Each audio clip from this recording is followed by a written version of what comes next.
Alright guys, how's it going? In this video we're going to be taking a look at Paul Joyce's latest article concerning the various transfer situations concerning Liverpool Football Club. Paul Joyce writes for The Times. He is the closest journalist to Michael Edwards and Richard Hughes as well, obviously. He's the main man when it comes to Liverpool Football Club claims. He's very credible. You listen to everything he says. Always look for a bit of propaganda though, there's that as well. He's the main man, him and Ornstein, all right, at the Athletic. So when Joyce publishes something, I pay very close attention. I always think it's Michael Edwards I'm listening to. I always ask myself, why am I reading it? Why am I hearing it? Who does it benefit, etc., etc., etc. So I'm going to look at the key points from his article with Trent Alexander-Arnold, okay, to Real Madrid. Real Madrid have accelerated talks with Liverpool to sign Trent before his contract ends on June 30th. These are bullet points, by the way. Real want him registered in time for the Club World Cup with their opening match on June 18th against Al Hilal in Miami. FIFA has created a special Club World Cup transfer window from June 1 to June 10. An official deal could be completed within 24 hours, according to sources in Spain. Liverpool rejected a £20 million offer in January and refused to enter talks as they focused on the Premier League title. Those points there, they were bullet points from the article that Joyce wrote. So my analysis of this, that it has the feel of a club briefed article, as you would imagine. Joyce is Liverpool's go-to guy for sensitive messaging, as you know. The 24-hour line and mentions of fees suggest Liverpool want to be paid if Trent is to leave early. Obviously, they're putting pressure on Real without looking desperate. The £20 million figure from January that is quoted being dropped in now is strategic, in my opinion. It shows Liverpool had backbone and are not pushovers, right? However, that £20 million claim stinks of spin. He wrote, his actual words were, it later emerged that Real would have paid £20 million for the player 6 months ago. Now let's pause a second, right? Real Madrid offering £20 million for Trent Alexander-Arnold in January, which was 6 months left on his deal. It's hard to believe for me. I don't know about you. Why? It's oddly specific yet vague. Would have paid is not the same as did offer. There's no claim that a bid was officially made. It sounds more like a hypothetical leak to make Liverpool look like they held firm. And who benefits from that figure? Liverpool, absolutely. It tells the fan base we turned down a big payday to chase the title. That's noble. It reinforces the idea that winning came first, not cashing in. Now, Joyce doesn't usually guess, but he will carry a club's message, especially when they want to frame a past decision as smart or principled. This is a classic example of what sounds like a strategic leak. No Madrid-based outlet reported this at the time. And believe me, if Real had offered a cheeky £20 million and been rejected, it would have been all over AS and Marca in January, moaning about Liverpool being tough negotiators. In Spain, Madrid, to be precise, Joyce's counterpart, Jose Felix Diaz, said Real offered around £10 million, if you remember at the time. And you remember that, obviously I do these videos daily with what's in the papers, and we were following the Trent situation very closely. So the Liverpool side of thing were basically saying that Liverpool journals were saying, it's 20 million being offered and that, but over here it was like 10 million. I think it was even less. I think it was 8.6 million or something like that. So it's who you believe, and I think that's why it's good to monitor both sides. But if you think about it, if Liverpool did reject 20 million, it's very much like, no, we're serious, we're a serious club, we want to win the league, which we do, right? But I just think that the club did exaggerate a little bit. Anyway, why include it? Why include this £20 million reference in the article? Well, it's PR framing, isn't it? It's retroactive storytelling from the club. We had the chance to cash in and didn't. It buys them goodwill now as they inch closer to doing that very thing, but on their terms, right? So it's convenient history being written to show Liverpool's priorities were in the right place, even if the truth is a little bit murkier, if you like. These are all my notes from the cafe, but I'm very professional. Someone said on here yesterday, you're not very professional. Well, look at this. I'm very professional today, aren't I? Pep Lijnders to Man City, something else he spoke about in the article. He's been considered for a role under Pep Guardiola at Man City. He's been out of work since being sacked by Salzburg in December. Norwich interviewed him recently, but opted for Liam Manning instead. The analysis. My analysis.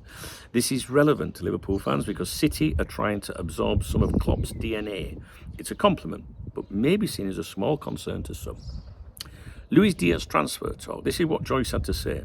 Al Nassr are monitoring Diaz potentially as a replacement for Ronaldo. Barcelona are also interested, but they're also looking at Marcus Rashford. Diaz scored 13 and assisted 7 last season. He's got 2 years left on his contract and no extension talks so far. Well, he's saying there's been no extension talks so far, but the Barcelona media months ago, if you remember, claimed that Diaz had rejected Liverpool in November, and then they repeated that in January. So my analysis is that mentioning no contract talks is a subtle signal this is a player that could be sold, right? Highlighting his stats inflates his public value. This is classic club PR ahead of a potential sale.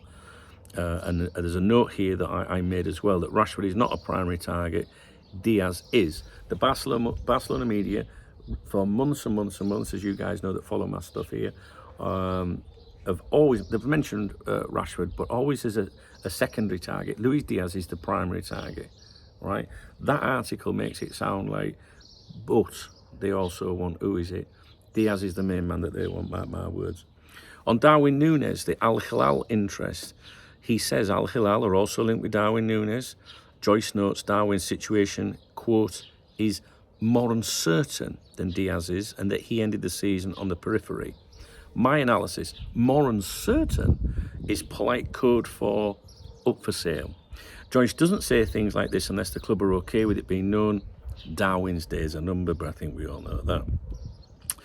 Liverpool's transfer ambitions. Okay, Florian Wirtz. Liverpool are in talks for a club record deal for Florian Wirtz. Jeremy Frimpong is close to being announced for £30 million, he says.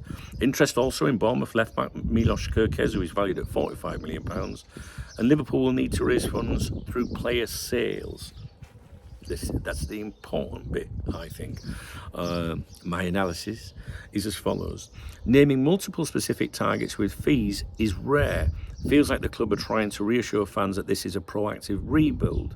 Joyce pairing high spending with money through sales sets the tone. If we sell Diaz and Darwin, this is why.